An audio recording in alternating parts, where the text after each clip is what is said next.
हमारे वीडियो का उद्देश्य सिर्फ मनोरंजन करना है, किसी की भावना को ठेस पहुंचाना नहीं, क्योंकि भावना किसी की गर्लफ्रेंड भी हो सकती है। वीडियो पूरा देखे, धन्यवाद। आफ्टर, हाँ ये एक मूवी है और यही मूवी देखकर मैंने अपने जीवन के 1 घंटे 42 मिनट कैसे बर्बाद कर दिए पता ही नहीं चला। चलो भाई देखो अब मैं क्या करता हूँ। ये मूवी स्टार्ट होता है एक खंडर से। नहीं गलत मूवी, वापस आइए। इस मूवी की शुरुआत होती है इस लड़की से।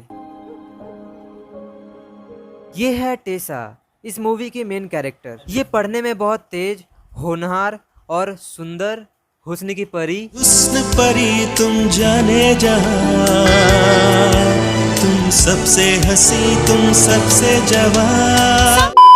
ये 19 साल की एक कॉलेज स्टूडेंट रहती है जो आगे चल के इस फिल्म के मेन हीरो से मिलती है। और हीरो टेसा से कैसे मिलता है मैं आपको दिखाता हूँ।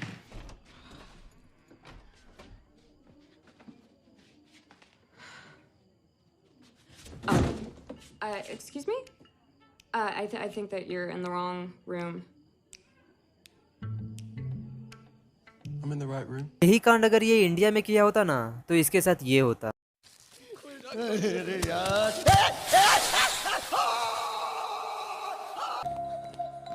मैं क्या कर दिया इसको? मारो। क्या हुआ? कुछ मुंह में घुसेड़ा, उसके बाद गले को उधेड़ के नाक से बाहर निकाला, उसके बाद मेरी बत्ती गुल हो गई। अब क्या होगा? क्या होगा? खैर छोड़ो, ये है हार्डिन स्कॉट। ये दोनों एक ही कॉलेज में पढ़ते हैं। Love is just a transaction. We're all hardwired to desire. We present the correct set of desirable traits. हम मालूम है तेरे बाप को मत सिखा, चल। आगे के सीन में दिखाया जाता है कि टेसा की रूममेट उसको एक पार्टी में ले जाती है और गेस कीजिए वहां पे उसको कौन मिलता है। उस पार्टी में सभी दोस्त मिलकर ट्रूथ एंड डेयर खेलते हैं। इस गेम में हार्डिन और टेसा को एक टास्क मिलता है जिसमें उन दोनों को एक दूसरे को किस करना होता है। और जैसे ही हार्डिन उसको किस करने जाता है टेसा ये बोल के निकल जाती है।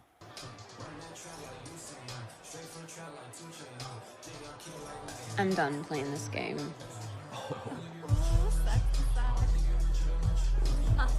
अगले ही सीन टेसा एक रूम में होती है और वहाँ पे हार्डिन भी आ जाता है। वहाँ पे वे दोनों एक दूसरे से बात करने लगते हैं। बातों ही बातों में वे दोनों एक दूसरे को किस करने के लिए आगे बढ़ने लगते हैं और आखिरी मोमेंट में टेसा हार्डिन को किस करने से मना कर देती है क्योंकि उसका पहले से एक बॉयफ्रेंड रहता है। पर अगले ही क्षण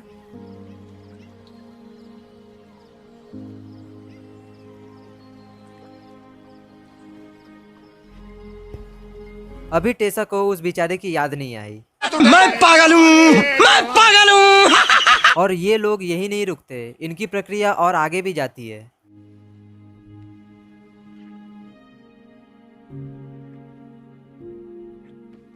You don't ever have to cover up. क्या बोला तूने?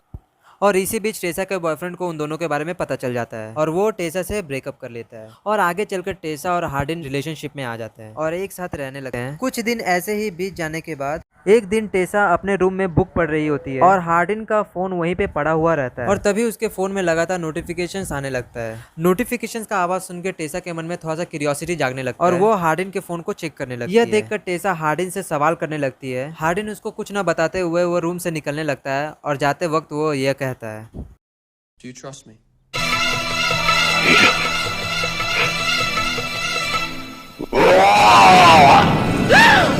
उसके निकल जाने के बाद टेसा रूम में सोई हुई रहती है। तभी टेसा की दोस्त टेसा को टेक्स्ट मैसेज करती है और उसको रेस्टोरेंट बुलाती है।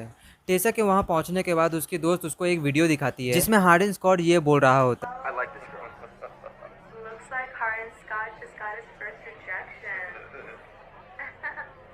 You lot don't think I can make it happen? Like, what happened, Harden? Here's a dare.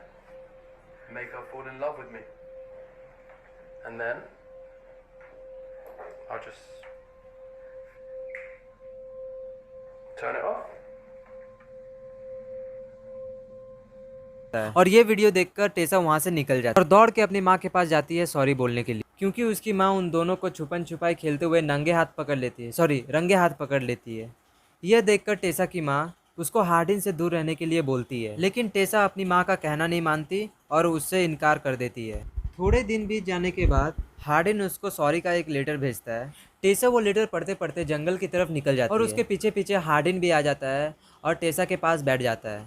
तो भाइयों, कहानी यहीं पे ख़त्म होती है। अगर वीडियो अच्छा लगा हो तो लाइक, कमेंट एंड सब्सक्राइब कीजिएगा, शेयर भी कीजिएगा। Thanks for watching.